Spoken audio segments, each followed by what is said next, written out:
ஒரு கழுகு எத்தனை வருஷம் வாழும் தெரியுமா? எத்தனை வருஷம் வாழும்? 60 to 70 years. ஆனால் சில பருந்து 120 to 140 years வாழும். நீ வேணா நான் போய் கூகுள் பண்ணிப்பார்.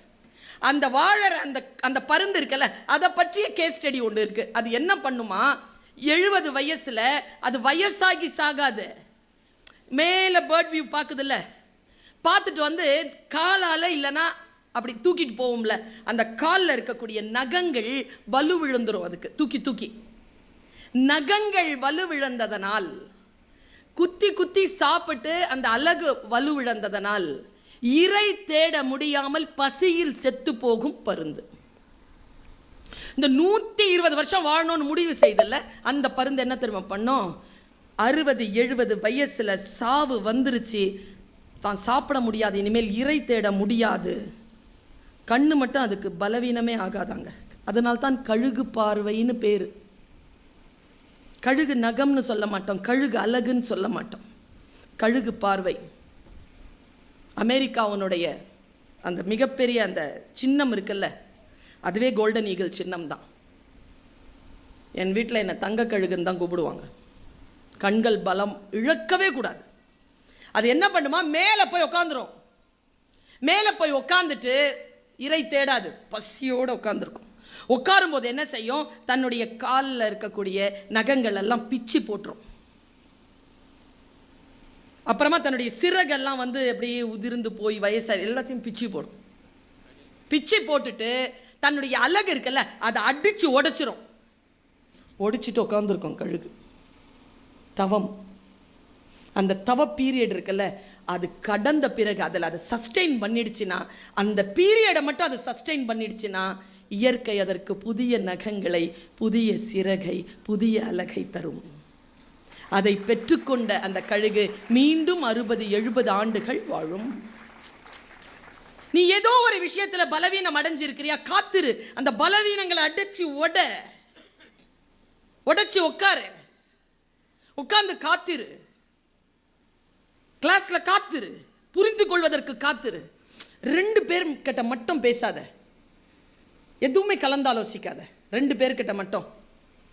இந்த கிளாஸ்லையோ இந்த மாதிரி நல்ல வார்த்தைகள் கேட்கும்போது ஒருத்தி இங்கே உட்காந்துருப்பான், ஒருத்தி இங்கே உட்காந்துருப்பான், ஒருத்தன் இங்கே உட்காந்துருப்பான், ஒருத்தன் இங்கே உட்காந்துருப்பான். இந்த 2 பேரை தான் நம்ம வாழ்க்கை சீரழிக்கிறது. எல்லாம் தெரிகிற மாதிரி பேசுவா, ஒன்றும் தெரியாது. அதுக்கு ஒன்றும் தெரியாதுன்றதுனால தான் நம்ம பக்கத்தில் உட்காந்துருக்குது. தெரிஞ்சதுன்னா வேற எங்கேயோ போவோம், வாயில் அதுக்கு வார்த்தை ஊறும், அது குப்பை தொட்டியை தேடிக்கிட்டே இருக்கும், நல்லா காது கிடைக்கும், துப்பிடுவாங்க. நம்ம வாழ்க்கை நாசம். காதை முடிக்கோங்க. பர்சனலாக ஒரு விஷயம் பேச போகிறேன் பிள்ளைங்கிட்ட. பெரியவங்க, இந்த வயசில் சில விஷயங்கள் செய்யாத. உன்னை தான் சொல்கிறேன்,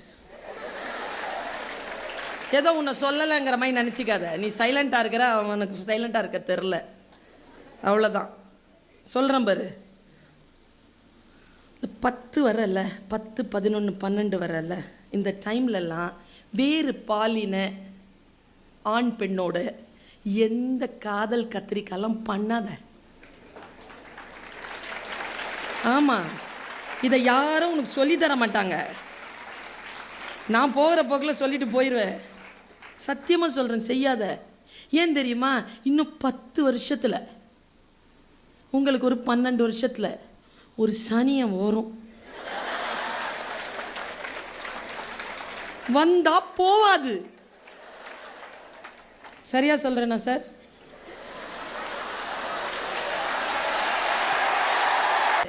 கூடவே இருக்கும், சாவர வரைக்கும் கூடவே இருக்கும். இந்த வயசுல ஏன் அந்த சனியனை தூக்கி இப்ப வச்சுக்கிறேன்? ஒரு 10 வருஷம் படிச்சு ஆளாகி பெரிய ஆளாகி என்ன ஆகணும்னு சொல்லிட்டு முடிவு செய்து மிகச்சிறந்த துணை உன்னை வந்து நாடுகின்ற அளவிற்கு நீ உன்னை உருவாக்கி கொள்வதற்கான வாய்ப்பு தானே இந்த வயது. இந்த வயதை ஏன் வீணடிக்கிறாய்?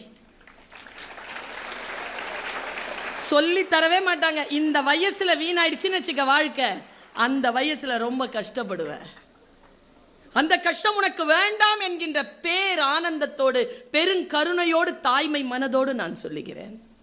கொஞ்சம் கண்ட்ரோலாரு, கடந்து போகட்டும். மகிழ்ச்சியார் சிரிச்சிட்டு. சிறிய தவறுகள் ஏதேனும் செய்திருந்தால் பட்டுக்கோட்டை பாட்டு தான் உனக்கு வெற்றி பெறுவதற்கான ரகசியம் இது. சிந்தித்து பார்த்து செய்கையை மாத்து. சிறுசா இருக்கையில் திருத்திக்கோ. தவறு சிறுசா இருக்கையில் திருத்திக்கோ.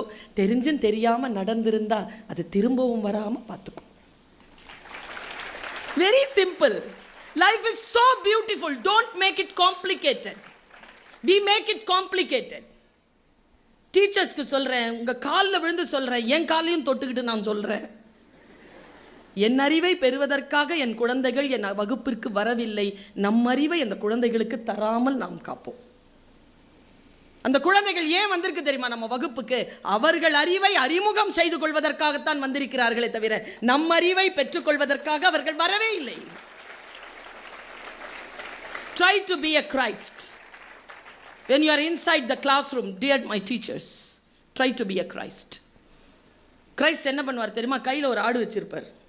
அவருடைய மேய்ச்சல் நிலத்தில் நிறைய ஆடு இருக்கும்.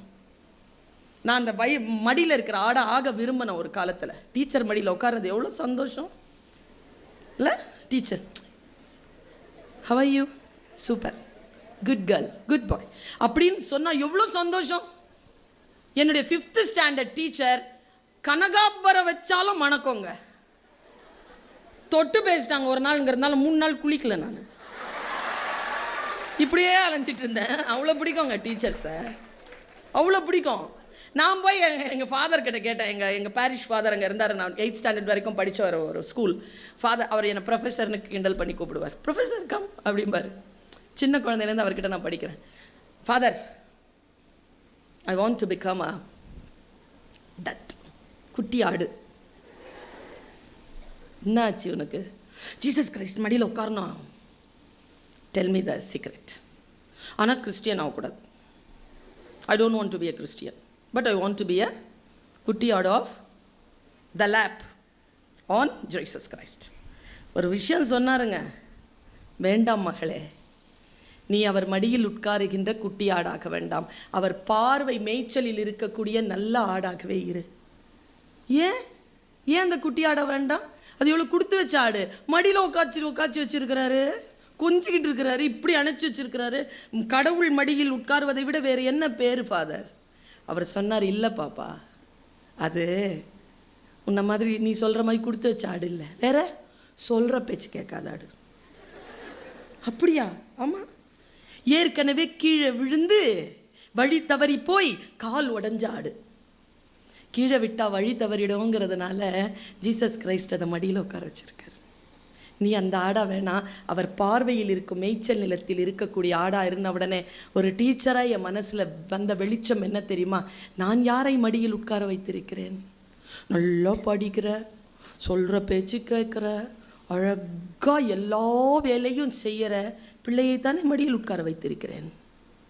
அவர்களை மேய்ச்சல் நிலத்தில் விட்டுவிட்டு யாரெல்லாம் ஃபெயிலாவதற்கு தயாராக இருக்கிறார்களோ, யாரெல்லாம் சொல்கிற பேச்சு கேட்கவில்லையோ, யாரெல்லாம் எதை சொன்னாலும் புரிந்து கொள்ளவில்லையோ, அவர்களைத்தான் நாம் நெருக்கமாக வைத்திருக்க வேண்டுமே தவிர நல்ல ஃபர்ஸ்ட் மார்க் வாங்குகிற பிள்ளையோ இல்லை. ஆசிரியர்கள் சில பேரின் மீது கவனம் வைக்க வேண்டும். நான் ரொம்ப நுட்பமாக ஒரு விஷயம் பிள்ளைகளுக்கு சொல்கிறேன், பாய்ஸ் அண்ட் கேர்ள்ஸ். எனக்கு என்ன தெரியுமா பாப்பா, இதுங்க ஜெயிக்குது என்ன அப்படி பார்க்குற? ஜெயிக்கிறானுங்க, சும்மா இல்லை, ஜெயிக்கிறாங்க. நாமளும் ஜெயிக்கிறோம். என்ன, நாம் 96% ஜெயிச்சா அதுங்க 92% ஜெயிக்குது. ஒரு 4% நம்ம கூடுதலாக ஜெயிக்கிறோம். ஆனால் என்ன தெரியுமா, 98% ஜெயிக்கிறவங்க, 96% ஜெயிக்கிற கேர்ள்ஸ் வாழ்க்கை முழுவதும் அந்த வெற்றியை எடுத்துக்கொண்டு தன் இறுதி வரைக்கும் செல்வதே இல்லை. 50-40%லேயே கீழே உதிர்ந்துடுறாங்க. அதுங்க 92க்கும் 92 போயிருதுப்பா. அதனாலேயே அவனுங்க மேலே எனக்கு மரியாதை, ரொம்ப மரியாதை அவங்க மேலே. நீ பெற்ற வெற்றி எதுவாக இருந்தாலும் உன்னுடைய கடைசி வரைக்கும் என் பெண் குழந்தையை கொண்டு செலுத்தத. வெற்றியை கொண்டாடாதே. இந்த பர்வீன் சுல்தான் அம்மா உனக்கு சொல்லி தருகிறேன், வெற்றியை ஒருபோதும் கொண்டாடாதே, வெற்றியை பொறுப்பாக மாற்றிக்கொள். It's a responsibility.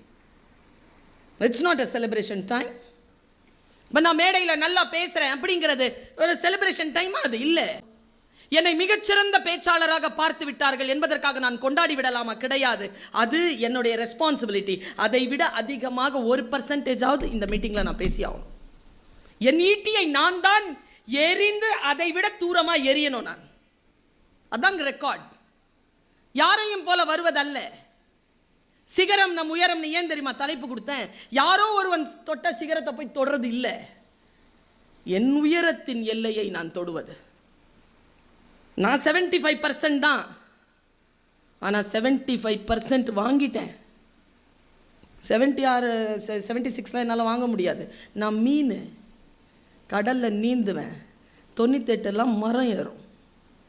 எனக்கு மரம் ஏற தெரியாது, அந்த பிறப்பு இல்லை நான். ஆனால் 75 வாங்கினேனா இல்லையா? ஒரு பல்கலைக்கழகத்துக்கு கீழே பேராசிரியராக இருக்கிறேனா இல்லையா? PhD முடிச்சேனா இல்லையா? ஒரே சிட்டிங்கில் UGC கிளியர் பண்ணனா இல்லையா? அவ்வளவுதான். நம்முடைய உயரம் எது இருக்கிறதோ அந்த உயரத்தின் எல்லையை என் குழந்தையை தொட்டு விடுங்கள். அதற்கு பெயர் தான் சிகரம் தொடுதல். அதற்காக சில ஸ்ட்ராட்டஜிஸ் இருக்கு. அந்த ஸ்ட்ராட்டஜி நான் சொல்றேன். எனக்கு பல நேரங்களில் இந்த ஜெயிக்கிற அந்த அந்த நெருப்பு ரொம்ப அதிகமாக இருக்கும். அவர் சொன்னார்ல 1500 மேடைகள் சொல்லி. நான் ஸ்கூல்லேருந்து காலேஜ் வரைக்கும் பேசின கணக்கு அது. அதுக்கப்புறமா நான் 20,000 மேடைகள் பேசிட்டேன். அவங்க சொன்னாங்களே அந்த 1500, அதில் 532 ப்ரைஸ். நான் 532 எல்லாம் ஃபஸ்ட் ப்ரைஸ் கிடையாது. அதில் 180 ஸ்போர்ட்ஸு, மற்றதெல்லாம் ரங்கோலி, பாட்டு பாடி, டான்ஸ் ஆடிலாம் வாங்கினது. பேச்சு போட்டிக்கு 80 70 தான். அந்த 80 70 இருக்குல்ல, அதுலேயும் ஃபஸ்ட் ப்ரைஸு 20 25 தான். மற்றதெல்லாம் ஆறுதல் பரிசு தான், 3ஆம் பரிசு தான். ஆனால் என்னை இங்கே நிற்க வைத்தது அந்த 533 2 பரிசு அல்ல, 1500 மேடைகள், 1500 போட்டிகள். தோற்றாலும் போய் நிற்பேங்க, தோற்றாலும் போய் நிற்பேன்.